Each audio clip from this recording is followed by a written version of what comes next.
1 Pedro, capítulo 2, versículo 9, diz assim: Mas vós sois a geração eleita, o sacerdócio real, a nação santa, o povo adquirido, para que anuncieis as grandezas daquele que vos chamou das trevas para a sua maravilhosa luz. Vós que outrora nem éreis povo, e agora sois de Deus. Vós que não tinhas alcançado misericórdia, e agora tendes alcançado. A pergunta é: o que é a unção? O que significa ser ungido? Unção é quando nós somos separados para alguma coisa. Amém? Nós temos a resposta no quadro. Acompanhe comigo. A origem da unção era de uma prática de pastores. Piolhos e outros insetos, muitas vezes, entravam na lã da ovelha. E quando chegavam perto da sua cabeça, podiam entrar em suas orelhas e até matá-las. Assim, os pastores da antiguidade derramavam óleo sobre a cabeça do animal. Isso tornava a lã escorregadia, sendo assim impossível que os insetos chegassem perto das orelhas das ovelhas, porque eles se escorregavam. A partir daí, ungir tornou-se um símbolo de bênção, proteção e capacitação. Amém? Então, a expressão, o ato de ungir, começou lá atrás, na época dos pastores que cuidavam das ovelhas, e tinha aqueles piolhos, tinha todo tipo de praga, carrapato, que grudava na lã da ovelha. É diferente do cachorro, né, que tem o seu pelo baixo. A lã da ovelha, quando ela está em abundância, quando ela está próximo de ser podada, ela fica realmente muito alta, né? Então, ali os insetos entravam e por muitas vezes matava as ovelhas de entrar. Imagine você se entrar um pernilongo, né, no seu ouvido. Ele não morde dentro do ouvido, ele não faz nada, mas só o barulho que ele te faz já te deixa louco. Já tentou dormir com um pernilongo chato querendo cantar a noite inteira no teu ouvido? É muito ruim. Imagina um animal que não tem mão para colocar lá dentro, para coçar, para se defender. Chega a ficar louco, né? Tem uma forte dor de cabeça e muitas vezes chegava até a morte. E a palavra grega, amado, do Novo Testamento, para ungir, o grego chama-se estirio, que significa passar ou esfregar com óleo. Amém? E por implicação também, consagrar ao ofício ou ao serviço religioso, que é alépio, significa ungir. Então uma coisa é você ungir, né, para o ministério, ungir para o trabalho espiritual. E outra coisa é a unção. A unção é aquilo que capacita para algo. É como se no mundo espiritual eu desse a você, ou o Senhor entregasse a você um cargo, uma função, né, que te iria determinar a uma elevação. Amém? Então, ser ungido é uma coisa, receber a unção é outra. Receber a unção, o óleo. O óleo, no caso da ovelha, era esfregar até que elas então fossem protegidas e tivessem uma capacitação ou uma cobertura. E ungir no sentido espiritual, ser ungido, é no sentido de ser elevado no mundo espiritual. Amém? Deu para entender as duas coisas? Então, nos tempos bíblicos, aquelas pessoas eram ungidas com óleo para significar a bênção ou a chamada de Deus. Por quê? Porque o Senhor sempre enxergou o seu povo como ovelha. Amém? A ovelha era aquela que o Senhor apacentava, os pastores apacentavam, e Jesus é o nosso bom pastor. Segundo Reis, capítulo 9, versículo 6, assim: Então se levantou, entrou na casa e derramou azeite sobre a sua cabeça e disse: Assim diz o Senhor Deus de Israel, ungir-te rei sobre o povo do Senhor e sobre Israel. Você já percebeu que aqui na igreja, às vezes a gente faz alguns atos que a gente usa o óleo para ungir? Quando você é ungido diácono, você é ungido obreiro, você é ungido líder, é ungido o alto da cabeça, as mãos e a planta dos pés? Não. Normalmente se unge o alto da cabeça e é liberado. Quando se unge mãos, pés ou qualquer parte do corpo, é o tipo de unção para quebrar ou para te delegar alguma coisa. Principalmente quando se trata de mãos. É para você receber alguma bênção, para você receber algo que foi liberado no mundo espiritual. Agora, se for algo espiritual, como função, cargo, determinação de Deus, basta ser o alto da cabeça. Percebe que Samuel, quando ele chega na casa de Davi, o Senhor disse assim, unge o alto da cabeça. Ele pega um chifre de azeite e derrama sobre a cabeça de Davi. É claro que na igreja a gente não pode fazer isso. Imagina vem a irmã com aquele vestido novo, aí vem um pastor com vidro de óleo e derrama na cabeça dela. Ela vai perder a bênção. Sabe? Porque ela vai pecar, ela vai xingar. Imagina meu vestido novo. O irmãozinho com o terno novo, não é? Então, o ato que nós fazemos hoje é apenas simbólico, amém? Naquela época não, eles tinham o costume de derramar sobre a cabeça. É tanto que o salmista fala sobre isso. O óleo que derrama sobre a cabeça de Arão, e desce sobre a sua barba, escorre pelo teu corpo, fala desse trajeto, né? Imagina, tem 10 pessoas aqui na frente para derramar óleo na cabeça. Como vai ficar a igreja? Só a graça, né? Então, irmãos, nós precisamos entender o que é isso. A unção que capacita e ser ungido. Um outro significado da palavra ungido quer dizer também escolhido. Amém? A Bíblia diz que Jesus Cristo ele foi ungido por Deus com o Espírito Santo. Para quê? Porque ele era escolhido ser o Messias, para propagar as boas novas e libertar os cativos que estavam escravos pelo pecado. Lucas 4,18 diz assim, o Espírito do Senhor é sobre mim, pois me ungiu para evangelizar os pobres, enviou-me a curar os quebrantados do coração, a pregar a liberdade aos cativos e restauração da vista aos cegos, e pôr em liberdade aos oprimidos, anunciar o ano aceitável do Senhor. E Atos 10:38 diz, como Deus ungiu a Jesus de Nazaré com o Espírito Santo e com virtude, o qual andou fazendo bem e curando a todos os oprimidos do diabo, porque Deus era com ele. Amém, amado? Saiba que hoje nós somos cristãos, somos escolhidos de Deus, somos ungidos do Senhor, escolhidos para um único propósito, específico para o reino de Deus. Amém? Só que o Senhor, além de te ungir para o propósito, para ganhar almas, além de Deus derramar a unção sobre aqueles que creem, para avançar no mundo espiritual, Deus também quer te ungir e te capacitar para as coisas dessa terra. Não é verdade? Isaías diz assim, se nós cremos, né, e confiarmos no Senhor, nós teremos e comeremos o melhor da terra. Precisa de unção para isso? Tecnicamente, não. Se as pessoas pegassem a palavra de Deus, colocassem dentro do teu coração, andasse com ela e fizesse ela acontecer por fé. Mas infelizmente, na maioria das vezes, as pessoas não têm essa atitude, né? Não tem a atitude de colocar em prática aquilo que aprende. Então é onde entra a unção. Não é verdade? Imagine você. Você comprou um carro, você comprou uma casa, você comprou um móvel, e aí você fala, pastor, eu gostaria que você ungisse a minha casa, ungisse o meu carro. Essa é uma prática normal. Mas se a gente fosse analisar, não teria essa necessidade. Não é verdade? Porque a Bíblia diz que tudo aquilo que você tocar e consagrar a Ele, já é dele e abençoado será.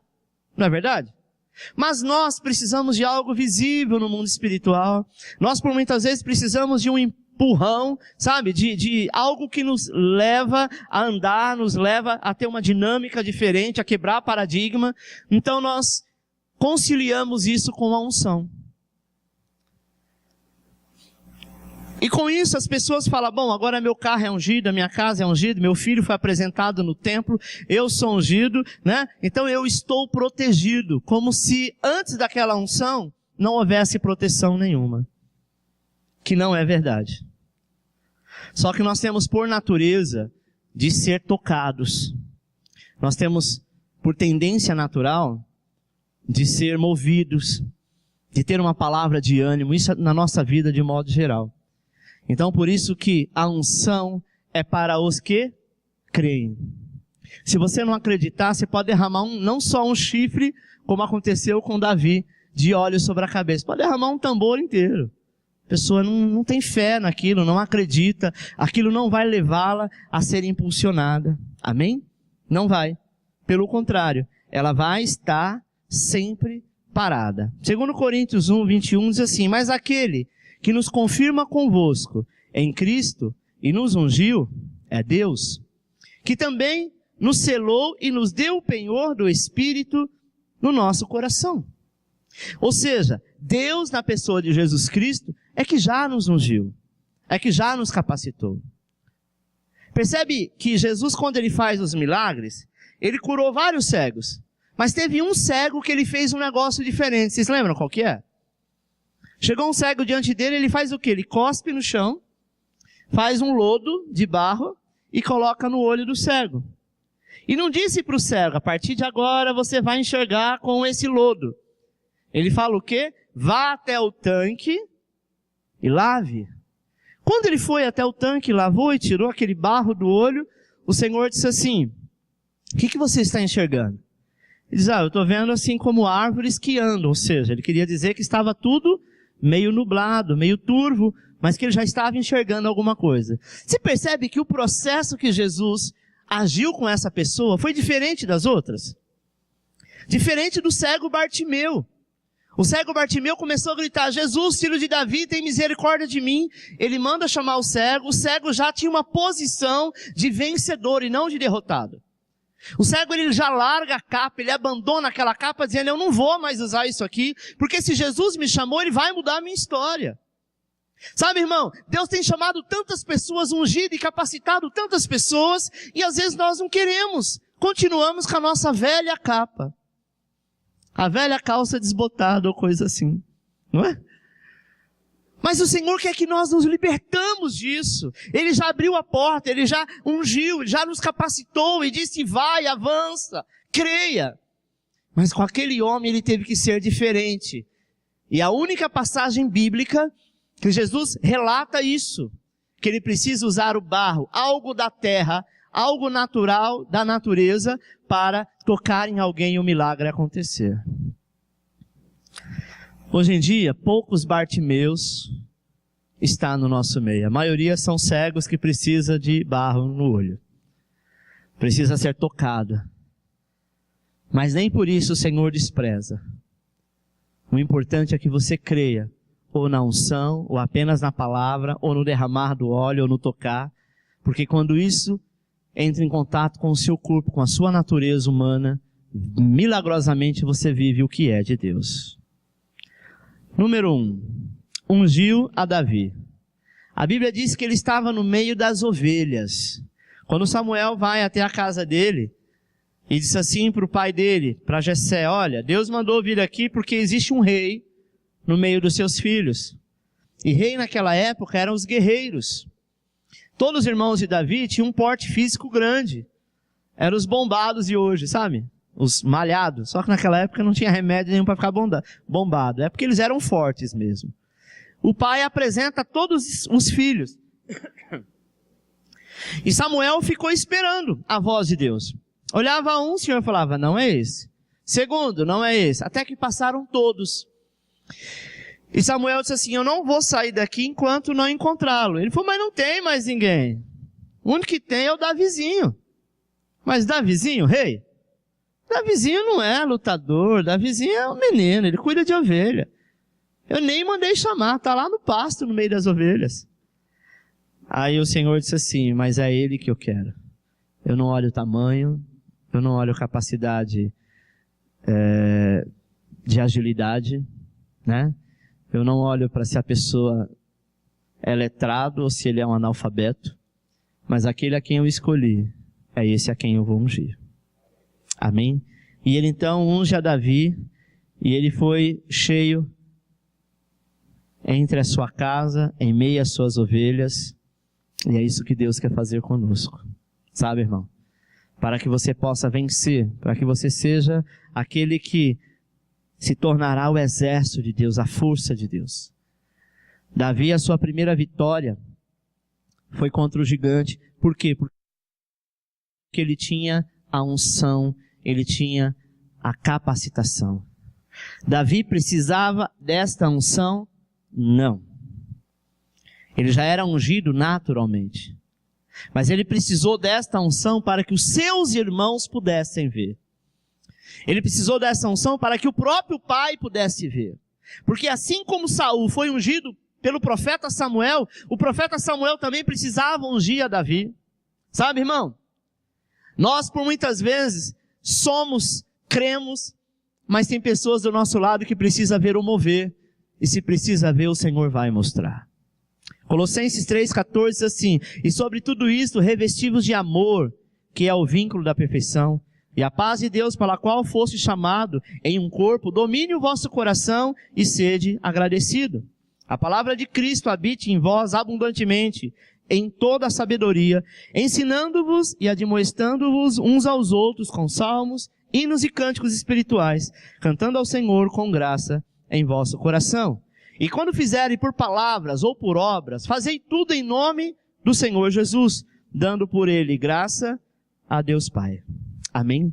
Tudo que nós fizermos, nós devemos agradecer ao Senhor, porque somos e cremos na unção de Deus. 2. Os valentes de Davi. Claro, Davi se tornou um homem abençoado, ungido, chegou ao trono de rei, mas ele precisava dos seus discípulos, aquelas pessoas que matavam e morriam junto com ele. Eram os valentes. 1 Crônicas 11:6 assim: Davi disse: qualquer que primeiro ferir o jebuseu será chefe e capitão. E Joabe, filho de Zeruia, subiu primeiro e pelo que foi feito chefe. A Bíblia diz que o menor valia por 100 homens e o maior valia por 10.000. Amém? Para você ver a capacitação. Quando nós somos ungidos, as pessoas que estão ao nosso lado carregam esta mesma unção porque está sobre o nosso comando, sobre o nosso cuidado. Então uma coisa que nós devemos prestar bastante atenção é o seguinte: a quem eu estou seguindo? Um derrotado ou um vencedor? Se nós, na hora da dificuldade, mostrar aos nossos filhos a nossa fraqueza, que como humanos nós temos, eles sempre vão olhar para nós com um olhar de misericórdia, querendo cuidar, só que eles não têm idade para cuidar. Já vi casos de mãe, na hora do desespero, chorar, ficar em pranto na frente dos filhos, e eles não têm idade, querer fazer alguma coisa. Claro, alguém precisa fazer alguma coisa, né? E eles então assumir uma posição que não é deles. Na adversidade, saiba que você não está só. O Senhor está contigo. Então nós precisamos nos posicionar a ponto de continuar avançando, conquistando e liberando o melhor da terra sobre nós. Amém, irmão? Próximo, não seguir derrotados. 1 Crônicas 12:8. Os gaditas se passaram para Davi ao lugar forte no deserto, homens valentes, adestrados para a guerra, que sabiam manejar escudo e lança. Seus rostos eram como o rosto de leão, e eles eram tão ligeiros como a corça sobre os montes. Os gaditas, eles entenderam o seguinte, que o líder deles era derrotado. E eles falaram: não é porque nós estamos com medo de morrer, mas nós nascemos para lutar e avançar. Então vamos seguir Davi, porque Davi é um vencedor. Amém, irmãos? O que o Senhor quer é que as pessoas te sigam. O que o Senhor quer é que as pessoas tenham você como exemplo. Porque você é, para o Senhor, um vencedor. Os 3 valentes de Davi: Jazobeão, Eliasar e Abissai. Jazobeão destruiu 300 na lança. Amém na mesa? 1 Crônicas 11:11 assim: esta é a relação dos valentes de Davi. Jazobeão, filho Dum, Acmonita, chefe dos 30, o qual, brandindo a sua lança contra 300, de uma só vez os matou. Eleazar e Davi venceram os filisteus. Abissai destruiu na lança 300 também. 1 Crônicas 11:20. Abissai, irmão de Joabe, era chefe dos 3, o qual, brandindo a sua lança contra 300, matou e teve um nome entre os 3. Preste atenção, amado. Um homem só conseguiu destruir 300. Isso chama o quê? A autoridade. Essa autoridade, ela foi dada por alguém, sim ou não? Eles eram guerreiros. Mas eles iam em nome de Davi? Não. Eles aprenderam a ir em nome do Senhor ao qual Davi servia. Nós precisamos aprender isso. Nós somos ungidos e capacitados para todas as coisas. Essas semanas nós estamos falando de provisão, de prosperidade, falamos do Purim, da perseguição, mas a vitória do povo de Deus. Amém? A vitória, ela precisa ser por persistência, por acreditar que Deus está te dando uma oportunidade. Amém? Se eu achar que tudo que vier à minha frente, às minhas mãos, é uma cilada, eu não sei por que eu vou viver. Então, se tudo é cilada, então tudo eu tenho medo. Eu tenho que entender que nada é por acaso e tudo sim é por um propósito. E o Senhor, Ele nos habilita, todo dia, Deus tem um talento para nos entregar. Deus tem uma proposta para nos dar. E é baseado nesse talento, nessa proposta, que Ele acredita em nós. Mas acredita no quê, pastor? Eu não sei. De uma coisa eu sei, aquilo que você ora pedindo, Ele acredita que você é habilitado. Então Ele abre a porta para que comece a acontecer. Só que a gente tem medo de leão, a gente tem medo de urso, não é? Davi era ungido, amado, ele rasgava um leão no meio pela boca. Porque ele entendia o seguinte, Deus me deu essas ovelhas para cuidar e ninguém vai tocar. Ainda que seja um leão, um urso, vou partir para cima. Tem gente que quando vê o gatinho já tem medo, imagina o leão. Não precisa ser um pitbull, um rottweiler, basta ser um chihuahua. Latiu, balançou o rabinho que não tem, já tem medo. Deus nos capacitou para vencer. E por maior que seja o problema, saiba que atrás daquele problema grande tem uma bênção maior do que ele ainda. Sabe? Davi, nada mais do que a sua primeira afronta foi um gigante. Que a cidade e os exércitos inteiros fugiam dele. Ele viu ali, amado, uma oportunidade. Nós temos mania de ver gigante, quando na verdade é uma oportunidade. Ah, mas eu não vou conseguir, não vai dar certo, eu não sei fazer isso. Eu não tenho dinheiro, eu não sou habilitado, eu sou burro, sou semi-analfabeto. Cada pessoa coloca um impedimento. Tem gente que morre de vontade de dirigir, mas tem medo de bater o carro. Se eu tivesse medo de bater o carro, eu jamais iria dirigir. Tem gente que tem vontade de ser piloto de avião, mas não entra numa aeronave, mas nem que paga. Vai que aquele negócio cai lá de cima. Querido, se cair lá de cima, você vai morrer fazendo aquilo que você gosta. Isso é importante. Porque para morrer de carro não precisa você estar dirigindo. Você pode estar dentro de um, ou até do lado de fora e alguém te pegar. Não é verdade? Se a gente tivesse medo de morrer afogado, ninguém tomava nem água. Já engasgou com água? É horrível, não é? E às vezes é só um copinho, não é nada que cobre. Então nós não precisamos ter medo de nada. Saiba do seguinte, se você morrer hoje, porque hoje chegou o teu dia. Amém? Não é porque você estava atravessando a rua, não é porque você estava numa piscina, não é porque você estava dentro de um avião ou dentro de um carro. Deus nos habilita e nos capacita para fazer o melhor. E o melhor é agora, é hoje. Amém? Você crê nisso? Então repita comigo, eu recebo a unção. Porque eu creio. Amém?